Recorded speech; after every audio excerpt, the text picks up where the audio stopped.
Welcome, welcome. This is DBA 101, which means just being in business, doing business as. DBA, doing business as. Please put a thumbs up in the chat to make sure that you can hear me. I want to make sure that everyone can hear me. So if you can hear me, please put a thumbs up in the chat. All right, so I am Coach Shay of Business 911 and Shay Morton LLC. Some may know me from Business 911, some from Green Thumb Coaching, some Jersey Shade Designs, a lot of stuff. I got a lot going on. Thank you for raising your hand in the chat. But my name is Coach Shay. So make sure to mute your devices. If you have any questions during this class, if you can, please write them down. I will not stop for questions during the class. The class is also offered as a replay at the end of the class for those who wanted to purchase the class. So please make sure that you stay on mute and I'm answering all questions at the very end of the class. So I definitely will answer your questions. Just make sure that you write them down. And thank you for the thumbs up. So what is a DBA? Doing business as. It's a trade name, trading name, or a pseudonym used by companies that do not operate under their registered company name. The terms for this type of alternative name is a fictitious business name. Registering the fictitious business name with a relevant government body is often required. Now, do we always have to register a DBA? I definitely highly recommend it if you want to open up bank accounts and things like that, but we'll talk about that going in. So let's talk about the steps, because I'm a big believer that there's a process to everything. And the way that the government is set up to assist you, it knows that there are steps in this process. So these are not typical, but they vary based on your business situation, what you have coming in, the money, things like that. Now, this is not for us to change our entity in the months. This is just a calendar year. This could be a calendar year of our life, any of that kind of thing, okay? So I just wanted to make sure that you don't think that I'm saying, hey, change this within a couple of months, change this within a couple of months. This is just a actual pace of how the government, let me go back, is looking for you to grow the business. Again, it is not for, wait a minute, hold on.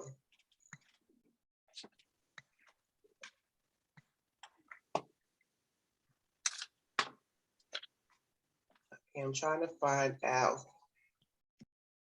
Okay, if you can mute your phones, please. Mute. Everyone needs to be on mute. All right. So again, this is just structure steps. So this is, again, not for you to change your entity in the middle of the structure or in the middle of the year, but this is just a growing thing. You should grow as a business, okay?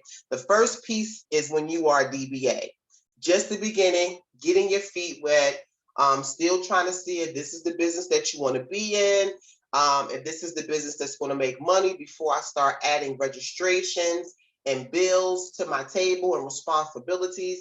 We start as a DBA. It's like playing a lemonade stand. As we grow and we decide that we want to build the business, then we're growing into, and we want to protect what we found that's working, then we go into the LLC stage. Now, why do this goes into solidifying what you have been doing or what you was thinking about doing. Now, as you grow, you're making more money. This thing is solid. And one of the benefits about the LLC stage, the government looks for you to kind of come in this route because the LLC offers a pass-through tax. So if you made $50,000 in 1 year and you spent $40,000 just in expenses, the government is only going to tax you on the $10,000 that you have as profit. So the LLC, awesome benefit when you're getting started to protect the business, but also be able to have those expenses work in your benefit that you're going to spend out. Now, as you grow, and you can always change your entity the following year or the year after, or the year after, there's never a problem with you changing your entity. So now as you grow into the next entity, which is your incorporation, it's time to scale. It's time to hire. A lot of times people go into the incorporation as if they already know they're doing big business. They have several partners and they want to be a corporation. They're going to automatically be doing business overseas, or they're going to eventually go public and sell shares of their business. So if that is the case, then you'll want to make sure that you are going in. Miss Latoya, if you can please mute your phone, please. Everyone, please mute your phones, please. Structure, setup, that's what we're talking about. So we're on the incorporation, time to scale, doing business everywhere. Maybe you want to sell shares. Maybe you have a lot of partners, things like that. Now, let me say this. The unfortunate benefit to incorporation, remember we just talked about the $50,000? They're going to tax you on the $50,000 at the top. They're not pressed about your expenses. And they're going to tax you at the $10,000 that you said was the profit. So as a incorporation, you will get taxed twice, on the top number and on the profits. So that's just something to think about when you're filing your taxes or looking to go into to become an incorporation. So this is just a scale of growing the business. You might end up being a nonprofit incorporation if you have charity or foundation, a public or private, where the difference would be your hospitals or private nonprofits, where your schools are public nonprofits. So, and your S Corp. I get a lot of clients who say, hey, I want to be an S Corp. You know, you still have to be an entity first. And it's a benefit for people who are making $50,000 or above. You can actually be an LLC, talk to your tax professional and say, hey, I want to file as the S Corp, my tax status at the end of the year, because an S Corp is a tax status. So if you're making the money and that S Corp filing benefits your business tax-wise, definitely talk to a tax professional at the end of the year. So what does a DBA allow you to do? A DBA, doing business as, allows a business to operate under a name other than the legal name that it's registered as. So the benefit of a DBA, it allows a sole proprietor to operate in a different name than the owner's legal name, which can make the company appear more professional. DBAs can also be useful when a company wants to introduce a new product line under a different name, but don't want to create legal entity. So when I say that, so say you have Jessica's Cosmetics and you want to offer this new lotion line that you have called Bling Bling, okay? So Jessica's Cosmetics could be your LLC, and you went and did a DBA for Bling Bling so that you can still put the name Bling Bling all over things and still see how that rolls without having to do a whole nother LLC for Bling Bling. Now, what happens when it comes to writing a check or something like that? Then that check is going to say Jessica's Cosmetics, doing business as Bling Bling. Okay. How do you get a DBA? The DBA filing process, it differs from state to state. In some states, companies file for DBAs at the state level. I mean, in some, state level, which thing about it is again, this is state to state. So for instance, North Carolina, you file your DBA at the Register of Deeds office. You find your local Register of Deeds office. It can be anywhere. You can be living in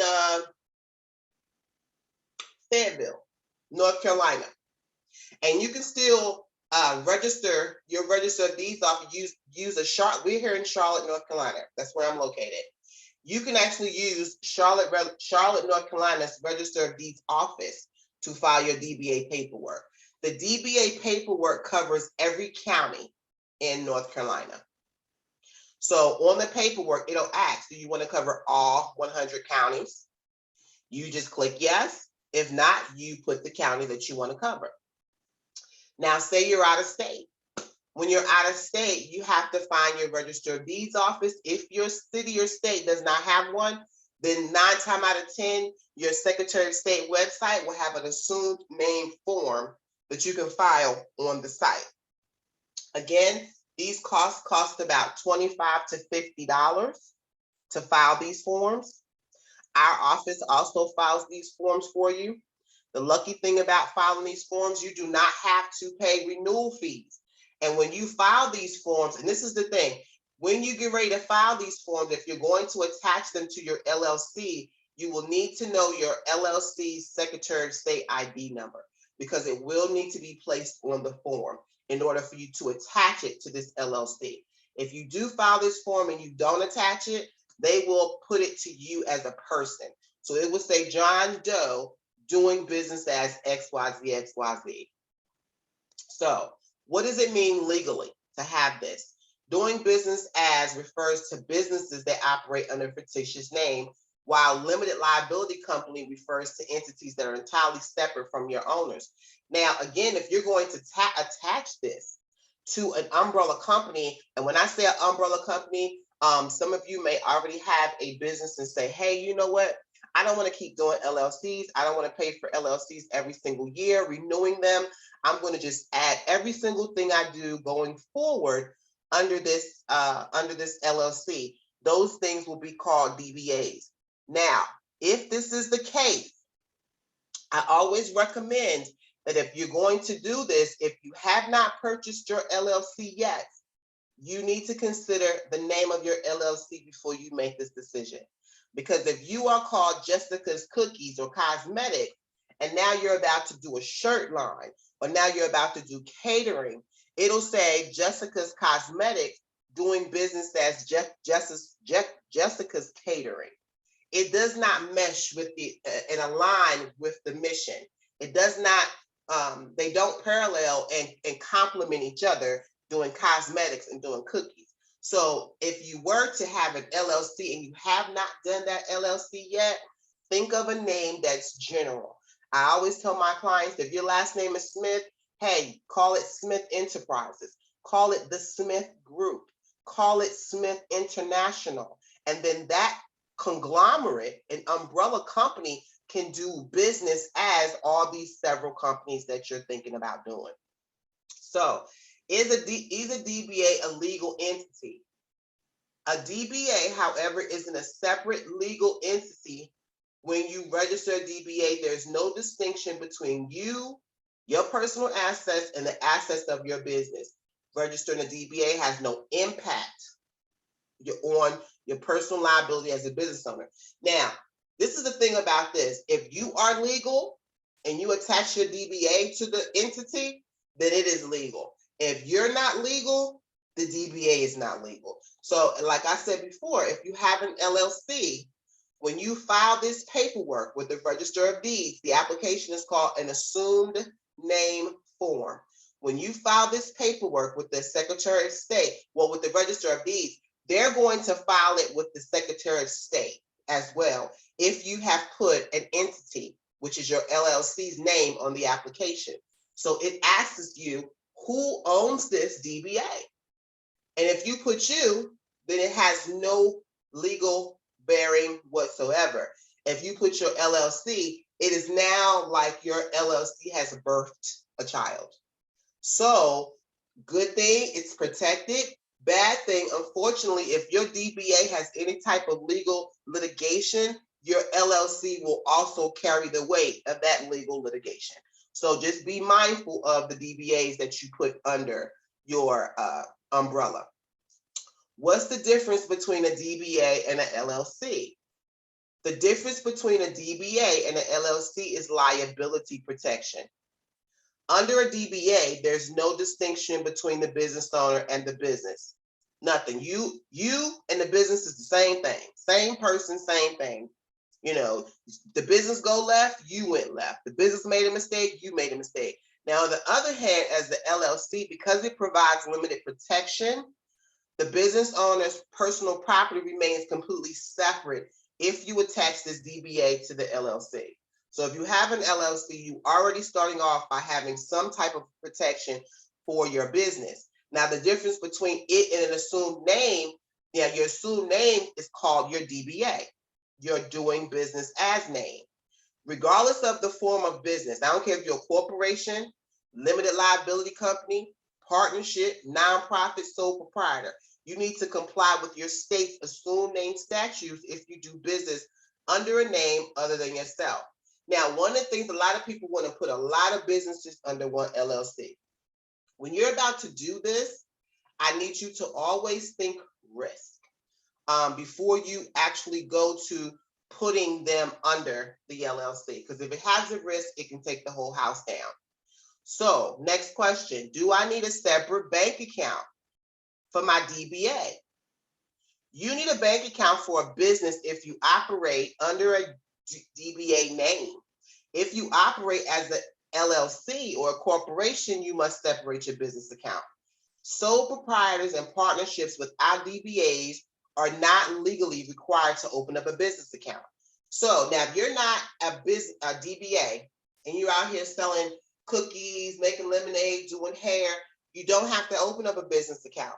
Technically, you will not be able to open up a business account. Now, if you are a DBA, which is doing business as, then you can go onto the irs.gov's website. Now, mind you, this is two ways you can do this. If you are a person and you put in your name in, and you don't have to do this EIN thing. It's all falling back on you. If your business is an entity, so now we're going back to Jessica's Cosmetics. And now we're going to the Bing Bing. Remember her line, bling bling or whatever? You can go into the irs.gov's website, apply for EIN. When you put it, it will ask you the name of the entity, which is Jessica's Cosmetics. It'll ask you trade name. Trade name is your DBA name. We'll call that bling bling. It'll let you go through the process. Now you have an EIN that's attached to your DBA. You can take this piece of paper, go to the bank and open up a bank account in the name of the DBA. Why would you do this? You want to do this to track the money and keep it separate, the DBA. Say, for instance, bling bling was so fire and somebody wanted to sell it, or you wanted to sell it, or somebody wrote you a check to purchase merchandise. And they didn't know nothing about Jessica Cosmetics, but they knew about bling bling. You can actually get a check in the name of bling bling. So I'm gonna write a check to you. You're able to take that check, says pay to the order of bling bling, to your bank and cash it because you have an account that has the name bling bling on it. What will your checks look like? Your checks will look like Jessica's Cosmetics doing business as bling bling. That's what your checks will say. Because you are an entity and you are not a person anymore, it doesn't have your name on it anymore. It just has the entity's name. Now, say, for instance, you went and got this DBA, but you wasn't an LLC yet, and your name is Jessica Brown.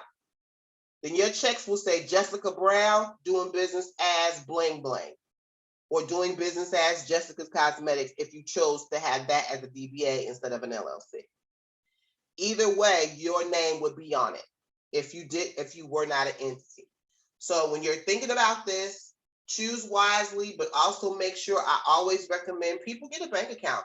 That way you can see how your money is coming in. You can see if you're someone with multiple businesses, you can see what's making money, and one of the things about this though, you're always building business credit for the mama. So say, for instance, you have three, like I do. I'm going to use me as an example. Shea Morton is the brand. Shea Morton is an LLC. Shea Morton has Shea Morton doing business as Jersey Shea Designs, Shea Morton doing business as Green Thumb Coaching, Shea Morton doing business as blase, blase, blah. All of these things I have separate bank accounts for. Though they may all be building credit for the Shea Morton brand, I have separate bank accounts for everything. Why? Because I have separate websites for everything. I need to see money going where it's supposed to go based on who is the one who made it. And I need to be able to see, I don't want to commingle any funds. I need to see the business and have data for each separate business. Can I use my personal account for my small business? No commingling. No commingling. Although having two bank accounts appears inconvenient, you should use a personal account for your business finances primarily because it can affect your legal ability.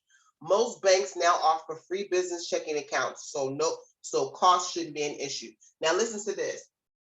I am an example of what can take place if you do not have your stuff in order. I used to rent my space out, my office location, and for people to come and do classes in it. And I had clients who had paid for rental, and in the agreement, we say no refunds, you can reschedule, no refunds, no refunds, no refunds, right? So policy says it, paperwork sign says it, all of that. In this process, COVID happened 3 months after they started this process. Now they had paid me 3 months prior before, had been using the location, everything. They decided because of COVID to get their money back. Well, they had already still used to some of the services, but at the time COVID happened, banks were like, hey, we understand, here go your money. So because I had, even though they had the contract with the business, I had a Stripe account attached to it. And my Stripe account was attached to my credit union account. So when they asked for the refund, the company snatched $900 out of my credit union account. So I was blown away. I thought somebody had robbed me. It was, scammers, $900, because this was 3 months later. So I never put the two with them at the time from when they paid me. So they snatched the money out. I said, how are they able to do that? We had an agreement. It says no refunds. They've done this and this, blah, blah, blah. You snatched it out of my personal account. That was a business contract. Here go the paperwork. They said, prove it. So I had to provide them my LLC. When I provide them my LLC, they put the money back. Now I also have Jersey Shade Designs, whole nother website, marketing, everything. They went over to that website and they snatched $950 out of their account. I was shook. I called, how dare you? That business has nothing to do with the other business. They made a business, da, da, da, da. Well, in the fine print that we don't read, if you owe one of their affiliates or one of their companies, they have to right to pursue their money any way they see fit. Stripe, Square, Cash App, all of them are the same people. So because I had another account and I was dealing with Stripe with another account, I'm the common denominator, they snatched the money. I said, that's a business. You can't snatch that money. They said, prove it. I had to bring them the LLC paperwork. They put it back. It was just I'm telling you, co-mingling. Because this all came about because I was co-mingling, okay? Do not co-mingle. There's a price to pay. So should I do a DBA? The main benefit of filing a DBA registration is it will keep you in compliance with the law. For sole proprietors, a DBA lets them use a typical business name without creating a formal legal entity. However, be advised that a DBA does not protect your business from being used by others. So for instance, if somebody has the same exact name as you and they open, it means nothing. So say for instance, you are Jessica's Cosmetics and you open and you did a DBA with the Register of Deeds and we're good. You even attached it to something. It means nothing. Unless the name is Jessica Cosmetics on your LLC registration paperwork, the DBA means nothing. So say for instance, your name is John Doe, but you said, I want Hot to Trot cookies. And I said, well, you know what? I like Hot to Trot cookies too. My name is Shay Morton. I'm gonna do a DBA for Hot to Trot cookies. All of us can have DBAs for Hot to Trot cookies because at the end of the day, the name Hot to Trot, they're allowing us to operate another name, possibly get checks. But to the government or to the state, that business's name is Shay Morton Hot to Trot Cookies. His business's name is John Smith Hot to Trot Cookies. Our names are attached to that DBA. So they don't see it as a separate Hot to Trot until you put an LLC or Inc. attached to it and make it an entity. As long as it's not an entity, it's your name and the DBA. So when and why? Why form a DBA and when, right? Let's think about this. Umbrella company. So when you want to put a lot of stuff under one thing, then we form a DBAs under it. When is the time? If I have, again, I tell people, even for credit reasons, make it your last name. If your last name is Brown, Brown International, Brown Group, Brown whatever, and then do DBAs under that. Now, so you don't want to open up a bunch of LLCs, you put them under an umbrella company. Now, the thing about that is, again, I want you to go to risk. Because if there's risk, if you're selling food, I wouldn't do a DBA under a trucking company LLC. Somebody gets sick, the whole house is coming down. Trucking company, everything. I do not put risks under as DBAs. If it's a risk to it, and God knows something could go left for any reason, once you involve clients, anything could go left, customers, then I would automatically pay the very small price to LLC. Some people might say, oh, that's a lot of money, and LLC at $200, $100, $300, $400. You have to look at that as a monthly insurance. Say you had to pay $20 a month insurance for your business. Put that to the side. Consider that your LLC money. But think about things when it comes to risk when you're trying to make an umbrella company. If you have a youth business, your daughter wants to go into business, she wants to do t-shirts, she wants to write stuff, coloring books, whatever, do her DBA. Let her get started, let her make some money, let that money pay for her to upgrade her business or his business. If you're doing a fundraiser, maybe you're trying to collect some money for the homeless, maybe you're trying to raise funds to help somebody, and you just want to be able so people can write checks in that name of that fundraiser to help you get some stuff done. Maybe you're doing books for a program or for some kids, and you just want to be able to get people can write a check in that name, then you might get a DBA done. Just for you, get a DBA done in the name of your fundraiser, and that's it. Or if it's a one-time gig, it could be an event, it could be a party, and you just want to put it out there to have some kind of legitimacy in case you want to have your vendors write checks to you or get money. You just want some kind of legitimacy behind the name of your event, then you might want to do a DBA. It's a one-time thing, nothing I need to LLC, it's one and done. So these are the 4 reasons why and when you might think of getting a DBA. So let's real quick Q&A. Can I turn my DBA into an LLC? It's easy to change your DBA to an LLC. Doesn't take much time. You can do it yourself. You can have an attorney do it, or online, or you can call us. Either way, if you convert your business to LLC, you can now separate your personal assets from the company's assets. Number 2, can you open a bank account? Most banks require a certified copy of the DBA to open up a bank account. Since entrepreneurs aren't allowed to use their personal bank account under their business, filing for DBA allows you to do business under another name without having to form a new organization. Now, I know a lot of business owners that are using their personal account. You are not building business credit. You are not a legitimate business if you are using your personal account. Can you write a check to a DBA? Absolutely. If your business is a sole proprietor, then you are the only person who can cash a check in your business's name and a DBA, but you can write a check to a DBA. That's why you want to be able to have that DBA. If you're an independent contractor working with someone, become a DBA and let them write checks to the DBA. You know, that's another way for you to actually operate and not have to do a whole LLC as well. So, do you have to file a DBA in every state? As we mentioned above, the majority of states require some degree of filing. However, 14 states who have no filing requirements are Alabama, Alaska, Arizona, Delaware, Florida, Hawaii, Kansas, Maryland, Mississippi, New Mexico, Nebraska, Ohio, Wisconsin, and Wyoming. Those are the only states you do not have to worry about filing a DBA in. You just get up and rock out. You know what I'm saying? If you wanted some kind of legitimacy to it, I would say go on the IRS website and get an EIN with the trade name, you know, for that. But other than that, no DBAs are needed in those states. So how do I remove a DBA? Let's think about how we would cancel it. We don't want to cancel it, but we need to know how we can, okay? Contact your local or state office where you initially register your DBA, submit the required paperwork, and pay any related fees. Some states require a filing fee to process the cancellation, And if you register your DBA in multiple jurisdictions, you have to repeat this cancel process for each one of them.